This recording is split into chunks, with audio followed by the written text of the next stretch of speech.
12 जून दोपहर में एक प्लेन क्रैश इंसिडेंट होता है अहमदाबाद में।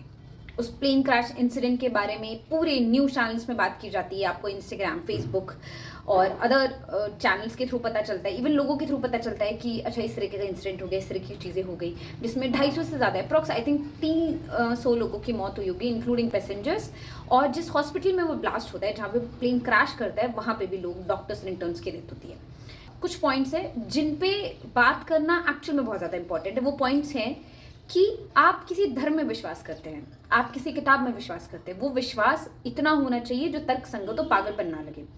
ये रील स्क्रॉल करते करते इन्हीं टॉपिक्स पे मैं कुछ चीज़ें देख रही थी और तब मुझे एक रील मिलती है जिसमें बहुत बड़ी एंकर, बहुत फेमस न्यूज़ चैनल के एंकर ये रिपोर्ट करी होती सेम इंसिडेंट को उस प्लेस पे जाके, अहमदाबाद जहाँ पे ये प्लेन क्रैश इंसिडेंट हुआ, वहाँ पे जाके। तो वो उठाती है भगवत गीता को जो अनबर्न होती है, मतलब जो प्रॉपर जली नहीं होती है, थोड़ा थोड़ा पार्ट उसका जला होता है, और वो दिखा के ये बोलती है कि कितना बड़ा मैजिक है, वाओ। और वो उस भगवत गीता को ऐसे करते हैं डिजिट। अब मुझे नहीं समझ आता इसमें मैजिक क्या था। एक भगवत गीता जो कागज हमने खुद बनाया, जिसको प्रिंट हमने किया, जिसके दाम हमने फिक्स किए, जिसको बेच इंसान रहा है, उसका ना जलना इतना बड़ा मैजिक कैसे हो सकता है, जहाँ पे खुद भगवान के क्रिएट किए हुए लोग जल जाते हैं।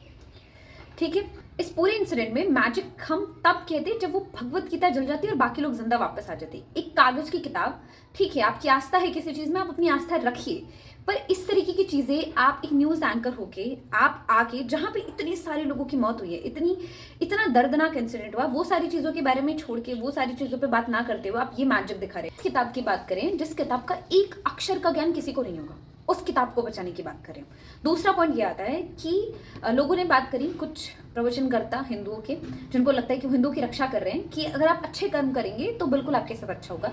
एक इंसान उस इंसिडेंट से जिंदा वापस आया हुआ है। लोगों ने कर्म की बात करी, बहुत सारी कहावतें और बहुत सारी चीज़ें सामने, बहुत सारे रील वो इंसिडेंट के साथ जोड़ के निकाली जा रही है। ठीक है, लोगों ने बहुत बुरे कर्म किए थे, इसीलिए इतनी बदतर मौत उनको मिली।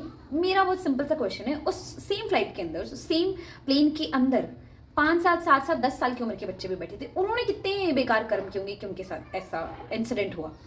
आप लोग का क्या ओपिनियन है? आपको क्या लगता है कि हम 2025 में रह के भी इस तरह की चीज़ों को अप्रिशिएट करते हैं? अगर आपका कुछ भी थॉट है तो प्लीज़ कमेंट सेक्शन में ज़रूर लिखें। Thank you.